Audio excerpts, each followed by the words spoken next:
the Atlanta Falcons. The Green Bay Packers. 365 days later, they meet again. December 8th, 2013, the Packers, coming off a winless November without Aaron Rodgers, beat the Falcons to begin a playoff push. December 8th, 2014, the Packers, coming off a perfect November. That's what it is. Meet the Falcons, hoping to continue their push to the top of the NFC. There's an urgency that goes along with football in November and December as things start to shake out and you start to realize the opportunities that are in front of you. The Packers have beaten all comers at Lambeau this year. Most have been beat downs. But will the beat go on now that the crucial month of the season is here? We've had a very good month of November, so our goal is to play better in December than November. December football starts tonight. The Packers and Falcons on Monday Night Football. Good evening, everybody, and welcome to Lambeau Field, and welcome to Monday Night Kickoff as we get you set for the Packers, the NFC North leading Packers, taking on the NFC South leading Atlanta Falcons. The Packers still undefeated at home this year. In fact, they have won their 6 previous home games by an average of 23 points per game. But with the Lions right on their heels and the NFC playoff picture just a traffic jam packed from the top to all the way to the 7th seed right now, finishing strong in December is a pressure-packed must. Well, I think our youth helps us in that sense. We're young enough to not really realize any different, or maybe feel the added pressure that goes along with December football. Both teams will be feeling it. There's an urgency that picks up, a focus, and we have to play our best football this week and realize we're in some tough races, obviously for the division, which is our first goal, and then after that, anything's a bonus. We continue to get better throughout the year, so it's good to see, especially heading into December, as I've continued to preach over these last couple of weeks, which is now you need to be taking your biggest step forward. So we finished that November month 4-0. We need to keep that thing going. Well, the Falcons come in here at 5-7, but still lead the NFC South. In fact, that division is so bad with the Saints winning yesterday, the Falcons could lose here tonight and still be in first place. They are just 2-4 on the road this season, and they certainly know coming here and winning at Lambeau will not be easy. They're playing extremely well at home. I don't believe they've thrown an interception at home this season, and I don't even want to talk about how many points they've scored in their last 3 games there at Lambeau Field. As a whole, I think the defense is playing very well. They're opportunistic. I think they're maybe 4th in the league in turnovers and maybe 1st in interceptions, something like that. So it's a solid defense and a defense that's playing with a lot of confidence. If you win this game against the Falcons, you will tie Coach Lombardi for second most wins all time, including playoffs here in franchise history. You'll be 1 win away from your 5th 11-plus win season as head coach, which would be the most of all time, breaking your tie with Coach Lombardi and Coach Holmgren. So, in your mind, what is your place in this franchise and its history?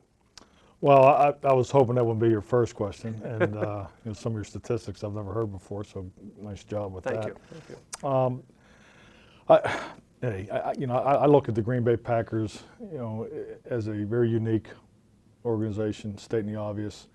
When you think of Curly Lambeau, Coach Lombardi, Coach Holmgren, and all the people that come before you, I mean, it's really a foundation's built here. I'm very proud of the program that Ted Thompson and I have built. Can't be thankful enough what Mark Murphy's done, in his, as a president with the new resources that he's given us, and and obviously Bob Harlan before that. So I think you have to be in touch with all those things. This is a very, very coachable football team.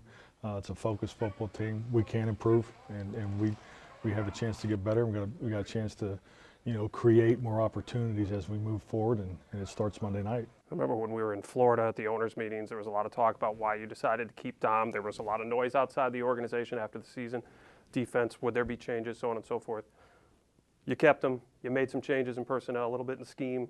You're playing better. Is it a championship defense in your mind now? Well, I mean, really, those are questions to answer after the season's over. I mean, it's we got 4 big games left, and I think we're playing much better on defense since the bye. I think some of the adjustments we've made have helped us. I think clearly the packages that we've been operating through now for 3/4 of the season are improving each week.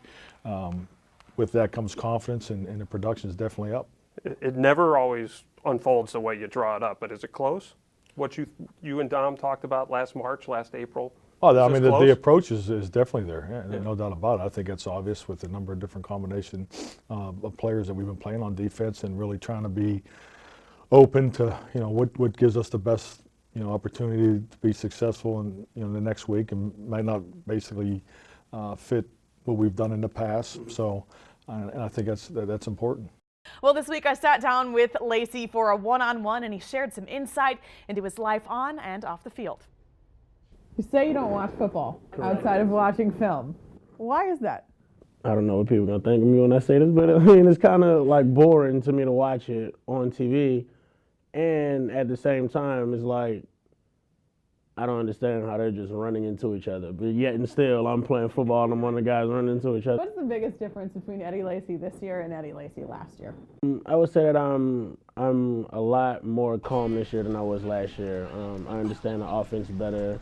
I'm not second-guessing myself as much this year. Now, at the beginning of this season, Coach McCarthy said it, you said it, the offensive line said it. The first few games, the theme was that the run game needed to be better. It needed to take a step up, and it has. But when maybe that's the perception and people are talking about that, what has to happen for it to change? I mean, it's just all about getting on the same page and everybody having the same mentality when it comes to running the ball as we do is passing the ball.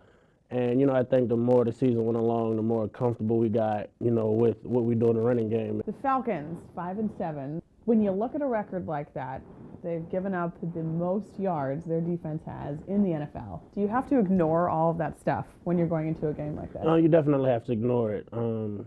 Teams play different every week, and, just because their record isn't as good as, it could be, that doesn't mean they're not a good football team. So, we're not taking them lightly, and we're going to go out and play. Okay, well, thanks, Eddie. Cool. Woo! All right, let's go to the game now. There's a game? I know. You wouldn't know it by Twitter earlier today, right? Exactly.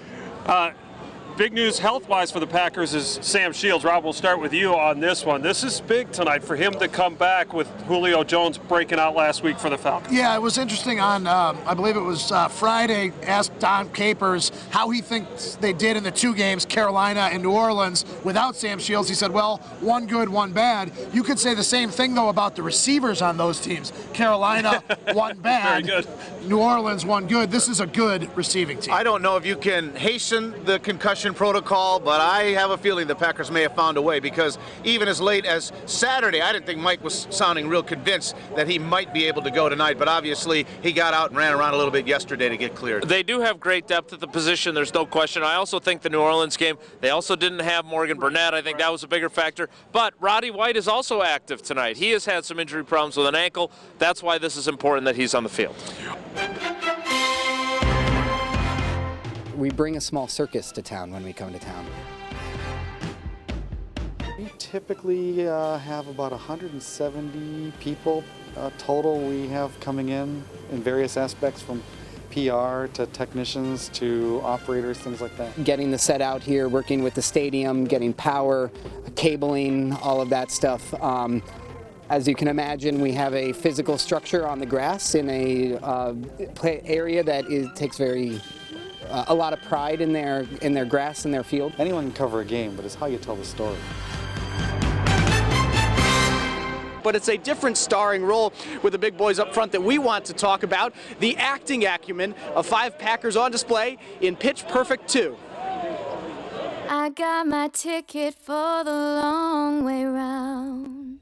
If acapella is your thing, then you've got to hear these big boys sing. David Bakhtiari, Josh Sitton, TJ Lang, Don Barclay, and Clay Matthews all received cameo roles in Pitch Perfect 2. It's set to hit theaters on May 15th, 2015. Late last year, Bakhtiari took to Twitter to track down the movie makers and pry his way into the sequel of the 2012 hit. So I shot her a direct message saying, hey, I'm a big fan. What do me and my buddies have to do to get on your movie? If you want 4 big strapping guys who can sing in a perfect pitch and harmony, let me know if we can help you. Long story short, that direct message turned into us going on a cameo for the movie. It was a blast. I mean, I was pretty nervous going into it. We really didn't know what to expect, so I think there were some nerves by all of us that got calmed down by a few drinks. Maybe one of us had a few more than the others, but yeah, it was nerve-wracking, and once we got there and did it, it was one of the best experiences I've had. I mean, it was a blast. When the movie's first trailer came out 2 weeks ago, it revealed the Packers' role and quickly became a topic of conversation in Green Bay. It was pretty cool, man. I mean, you know, I get a lot of phone calls and text messages, people saying, you know, I think I saw you on TV. The Packer actors will sing and dance in the new film. Apparently, TJ is the group's best voice, and Sitton has long wanted the world to know. I spoke with the voice people directly. I think your voice is a They asked him to come try out for the show, and he wouldn't do it. I'm not going to try out You're for the a show songbird when of I'm our not good offensive at line. something. Voice Well, of it's an not angel. that hard to do. Make sure you Voice of an faith in angel. Jesus. Voice of an angel. If you've heard these guys sing, it's not too much of an accomplishment. Corey Lindsley, a rookie, obviously was not part of the pitch-perfect scheme, and Brian Balaga, injured last year when the planning went down, insists that being left out did not add insult to injury. I mean, I just wasn't invited. I wasn't too hurt by it. But you know, that's just what, you know, it's part of it. Typical. Leave Big Brian out. Yeah, I think that was just the way Dave's thinking was early on in his career, and I'm okay. I'll move on. I'll watch the movie. I'll enjoy it. Dave didn't treat Brian very good last year. He stole his starting left tackle spot. He didn't invite him to be in a movie. It's a lot of hard feelings. Brian, give me your hand. Come on, Brian. Hold hands. The linemen are united now and will hopefully include everyone if another acting gig opens up. See if he sends any creepy tweets to anybody. I'll see what I can do. And I'll let Please let us in your movie. We're huge fans, I swear.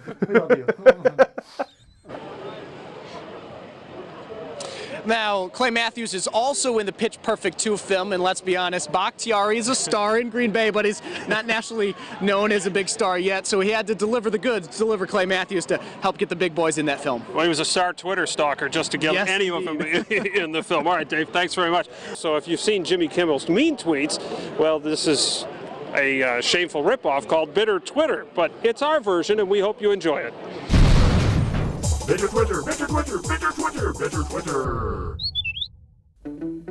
At Clay Matthews Ego tweets, the Packers offensive line couldn't block someone on Twitter. That's kind of clever. I can't even really be mad at that. Who knew that Devon House, number 31 for the Packers, played Samson in the Bible series, multi-talented? The right 31, but it's not me. That's actually Al Harris. Nice try. At Ian McGinnis 917 tweets at me and at Rob Domofsky, who is the dipstick asking McCarthy about his mustache? Tell that idiot to be quiet, please. That idiot would be me. So in the words of Aaron Rodgers, My prediction before the Packers-Bears game week 4, Bears 24, Packers 17. At Jake Hermes says, at Rob Domofsky, you are always so wrong. And Mr. 116 followers, where's your prediction? At Josh Liskiewicz, Green Bay's least favorite, Sam Barrington from the 7th round. Don't think he can play at the NFL level. Take guys with athletic upside late in the draft. Hi, Mom. At Aaron Nagler tweets, Mike Neal at OLB was fine until they dropped him into coverage. Ugly. Come on, Aaron. Jeez, it was my first year playing outside linebacker. What did you expect? At Not Uni tweeted, Brian Balaga must be auditioning for Ed Cedar's job. Just waving guys by. Who's Ed Cedar? Packer Brew fan tweets, I promise that I really don't have an altar set up to worship you and your fabulous hair. Happy day.